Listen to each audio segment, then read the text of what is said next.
I found that nothing in life is worthwhile unless you take risks. Nothing. Nelson Mandela said, "There is no passion to be found playing small and settling for a life that's less than the one you're capable of living." Now, I'm sure in your experiences in school and applying to college and picking your major and deciding what you want to do with life, I'm sure people have told you to make sure you have something to fall back on. Make sure you got something to fall back on, honey. But I never understood that concept, having something to fall back on.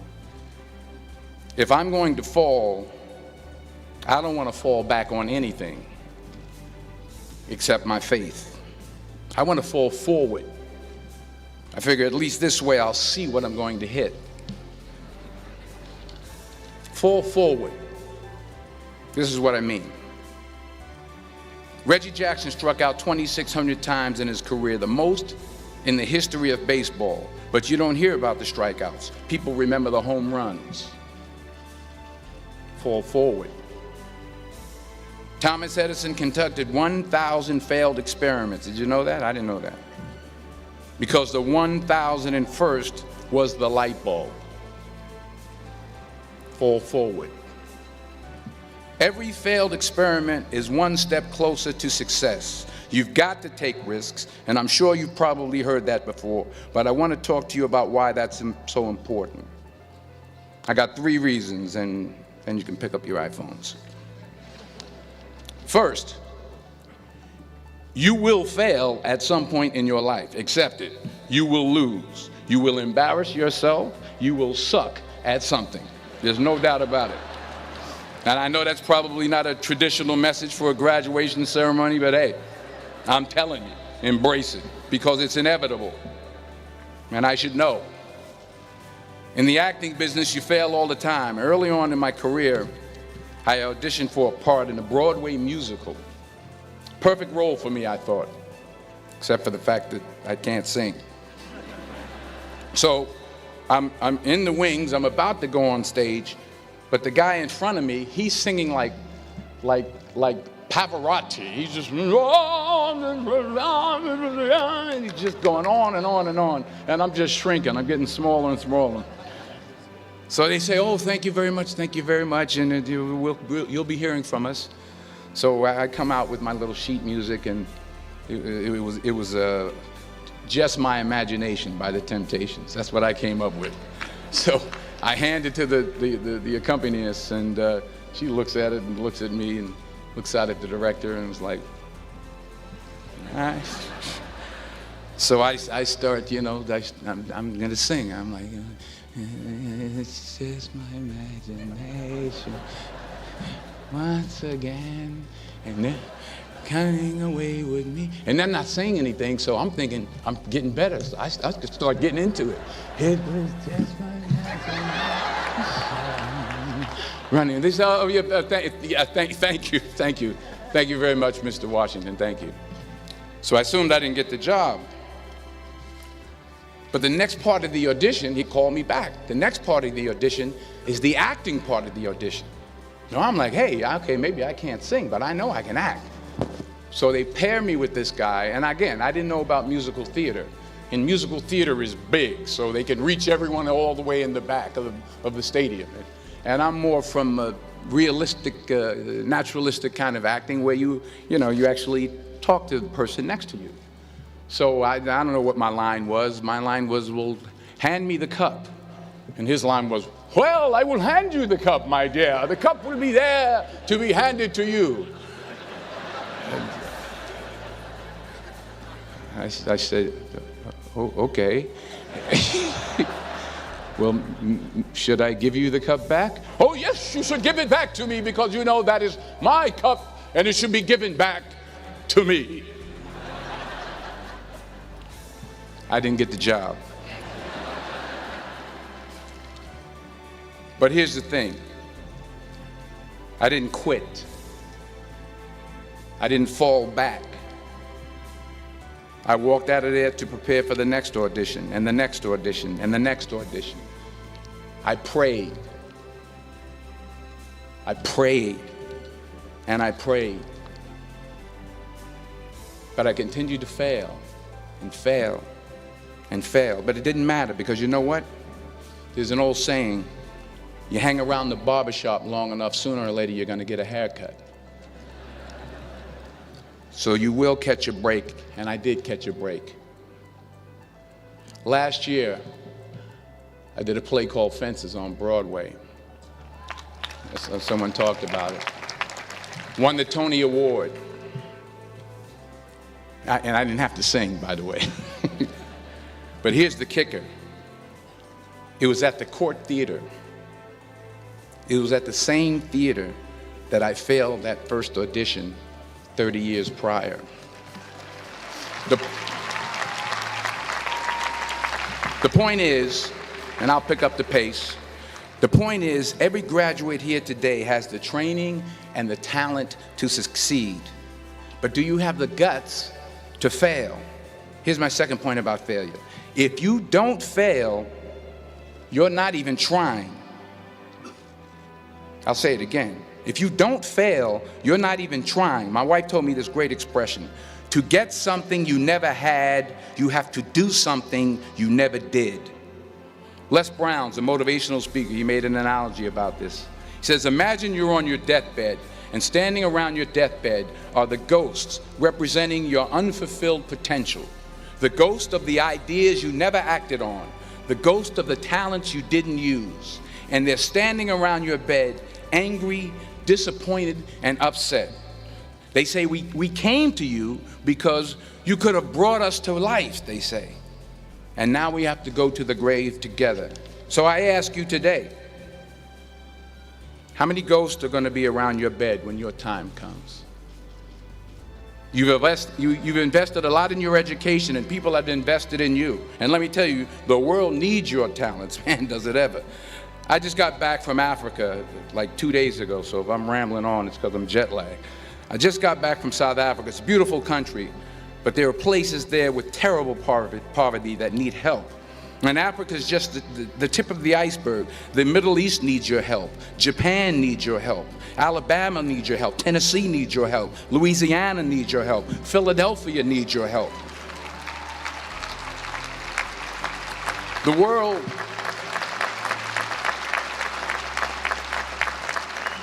world needs a lot, and we need it from you.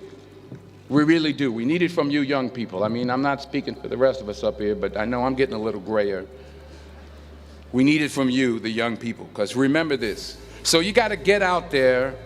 You got to give it everything you got, whether it's your time, your talent, your prayers, or your treasures. Because remember this. You will never see a U-Haul behind a hearse.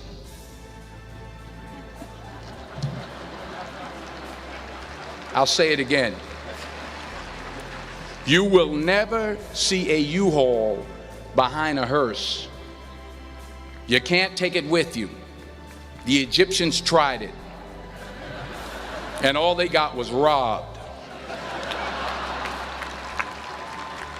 So the question is, what are you going to do with what you have? I'm not talking about how much you have. Some of you are business majors, some of you are theologians, nurses, sociologists. Some of you have money, some of you have patience, some of you have kindness, some of you have love. Some of you have the gift of long suffering, whatever it is, whatever your gift is. What are you going to do with what you have? All right, now here's my last point about failure. Sometimes it's the best way to figure out where you're going. Your life will never be a straight path. I began at Fordham University as a pre-med student. I took a course called cardiac morphogenesis. I still can't say it. Cardiac morphogenesis. I couldn't read it. I couldn't say it. I sure couldn't pass it. So then I decided to go into pre-law, then journalism. And with no academic focus, my grades took off in their own direction. Yeah, down. I was a 1.8 GPA one semester, and the university very politely suggested that it might be better to take some time off. I was 20 years old. I was at my lowest point. And then one day, and I remember the exact day, March 27th, 1975, I was helping my mother in her beauty shop. My mother owned a beauty shop up in Mount Vernon. And there was this older woman who was considered one of the elders in the town. And I didn't know her personally, but I was looking in the mirror, and every time I looked at the mirror, I could see her behind me, and she was staring at me. She just kept looking at me. Every time I looked at her, she kept giving me these strange looks. So she finally took the dryer off her head and she said something I'll never forget. First of all, she said, "Somebody give me a piece of paper. Give me a piece of paper." She said, "Young boy, I have a prophecy, a spiritual prophecy." She said, "You are going to travel the world and speak to millions of people." Now mind you, I'm 20 years old, I'm flunked out of school. In fact, like a wise ass, I'm thinking to myself, maybe she's got something in that crystal ball about me getting back into school next fall. But maybe she was on to something, because later that summer, while working as a counselor at the YMCA camp in Connecticut, we put on a talent show for the campers. And after the show, another counselor came up to me and asked, "Have you ever thought about acting? You're good at that." So when I got back to Fordham that fall, I got in and I changed my major once again for the last time. And in the years that followed, just as that woman prophesied, I have traveled the world and I have spoken to millions of people through my movies. Millions who up till this day couldn't see me, who up till this day I couldn't see while I was talking to them, and they couldn't see me. They could only see the movie. They couldn't see the real me. But I see you today, and I'm encouraged by what I see. And I'm strengthened by what I see. And I love what I see.